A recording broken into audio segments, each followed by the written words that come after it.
Selatan dan Mataram Islam beserta tokoh pendirinya. Selanjutnya mampu menjelaskan masa kejayaan dan peninggalan kerajaan Demak, Banten, dan Mataram Islam. Kemudian mampu menganalisis peran kerajaan-kerajaan Islam dalam penyebaran Islam dan perkembangan peradaban di Indonesia. Dan yang terakhir, karya itu mampu menumbuhkan sikap bangga dan menghargai peninggalan sejarah Islam sebagai bagian dari warisan budaya bangsa.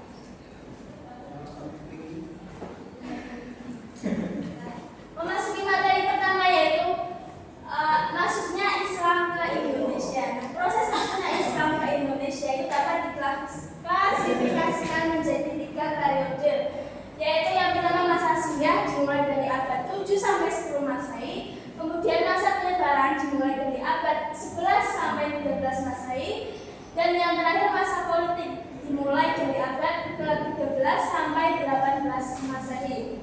Nah, periodisasi ini didasarkan pada beberapa teori tentang masuknya Islam ke Indonesia, mulai dari teori Mekah, teori Persia, teori Gujarat, dan teori Cina. Nah, pada masa politik merupakan masa mulai berdirinya kerajaan Islam di berbagai wilayah, mulai dari Sumatera, Jawa, dan Sulawesi. Kerajaan Islam di Sumatera yaitu meliputi Samudra Pasai, Malaka, dan Aceh. Kemudian berdirinya kerajaan Islam di Jawa yaitu seperti Demak, Mataram, dan Banten. Dan yang terakhir kerajaan yang di Sulawesi yaitu ada Gorontalo, Ternate, dan Kidul. Nah, di sini kita akan membahas tentang kerajaan Islam yang ada di Pulau Jawa. Nah, yang pertama itu ada kerajaan Demak. Kerajaan Demak memegang peranan yang sangat penting dalam sejarah Indonesia karena merupakan kerajaan Islam pertama di Pulau Jawa. Demak menjadi pusat penyebaran Islam yang dipelopori oleh Wali Songo. Nah, berdirinya kerajaan Demak itu sekitar akhir abad ke-15 atau sekitar tahun 1500 Masehi. Nah, pendiri dari kerajaan Demak itu Raden Fata. Kemudian warisan atau peninggalan dari kerajaan Demak yaitu Masjid Agung Demak. Dan masa kejayaan dari kerajaan Demak itu di masa pemerintahannya Sultan Trenggono, di mana beliau itu memperluas wilayah hingga Jawa Barat dan Jawa Timur. Dan yang kedua itu kerajaan Banten. Mbak Maya silakan dibaca. Kerajaan Banten merupakan salah satu kekuatan maritim dan ekonomi terbesar di Nusantara pada abad ke-16 hingga ke-17. Banten dikenal sebagai pusat perdagangan internasional. Ya, sudah. Terima kasih Mbak Maya.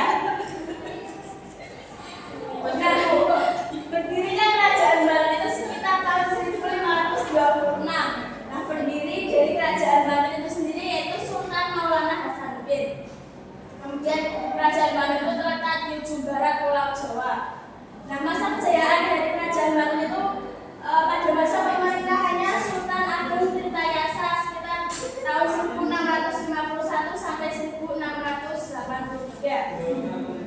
Pada masa itu menjadi saingan terberat VOC karena kebijakan gagal bebasnya dan membangun saluran irigasi besar-besaran. Nah, peninggalan dari kerajaan Banten yaitu Masjid Agung Banten. Selanjutnya yaitu kerajaan Mataram Islam. Mbak Selvi bisa dibacakan? Kerajaan Mataram Islam adalah salah satu kerajaan Islam terbesar dan terkuat di Nusantara yang berhasil menyatukan hampir seluruh pulau Jawa dulu. Ya, terima kasih ya. Nah, berdirinya kerajaan Mataram Islam itu sekitar akhir abad ke-16 atau pada tahun 1575. Kemudian pendiri dari kerajaan Mataram Islam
Namun Siti tidak setuju. Menurutnya Islam justru berkembang melalui perdagangan dakwah dan pendekatan budaya hingga akhirnya berdiri kerajaan-kerajaan Islam seperti Demak, Banten, dan Mataram Islam. Nah, pertanyaannya, pendapat siapa yang lebih sesuai dengan fakta sejarah? Pendapat Siti lebih tepat, Bu. Terus pertanyaan yang kedua, bagaimana proses masuk dan penyebaran Islam di Indonesia? Islam masuk ke Indonesia melalui beberapa tahap, yaitu masa singgah, masa penyebaran, dan masa politik. Penyebaran dilakukan melalui perdagangan dakwah, para ulama, perkawinan, pendidikan, serta akulturasi budaya hingga berdiri kerajaan-kerajaan Islam. Nah, untuk yang ketiga, mengapa pendekatan damai lebih mudah diterima oleh masyarakat saat itu? Karena penyebaran dilakukan secara damai dan menghargai budaya lokal, sehingga masyarakat lebih mudah menerima ajaran Islam. Ya, terima kasih untuk perwakilan kelompok 1. Beri aplaus untuk kelompok 1. Silakan perwakilan kelompok 2 bisa mempresentasikan. Lagi kasus kedua yaitu telah terjadi kerajaan Islam. Yang khususnya di sekolah akan diadakan kegiatan belajar untuk mengumpulkan dana sosial. Sebagian siswa ingin mengambil keuntungan sebesar-besarnya, sedangkan sebagian lainnya mengusulkan agar kegiatan dilakukan dengan jujur, adil, dan hasilnya dimanfaatkan untuk kepentingan bersama. Nah, guru mengaitkan hal tersebut dengan kerajaan Banten yang berkembang sebagai pusat perdagangan. Selama contoh yang menjadi pusat penyebaran Islam. Dan pertanyaan yang pertama yaitu nilai apa yang dapat kerajaan Demak dan kerajaan Banten. Yang kedua, bagaimana nilai tersebut dapat diterapkan dalam kegiatan belajar di sekolah.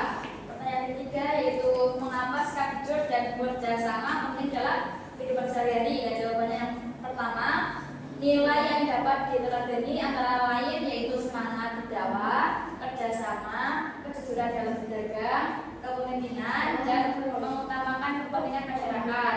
Nah, yang jauh kedua, dengan berdagang secara jujur, tidak mengambil keuntungan berlebihan, saling bekerja sama, dan menggunakan hasil belajar untuk kegiatan sosial. Jawab ketiga yaitu karena sikap jujur dan kerjasama dapat menciptakan kepercayaan, mempererat persaudaraan, dan membawa manfaat bagi banyak orang.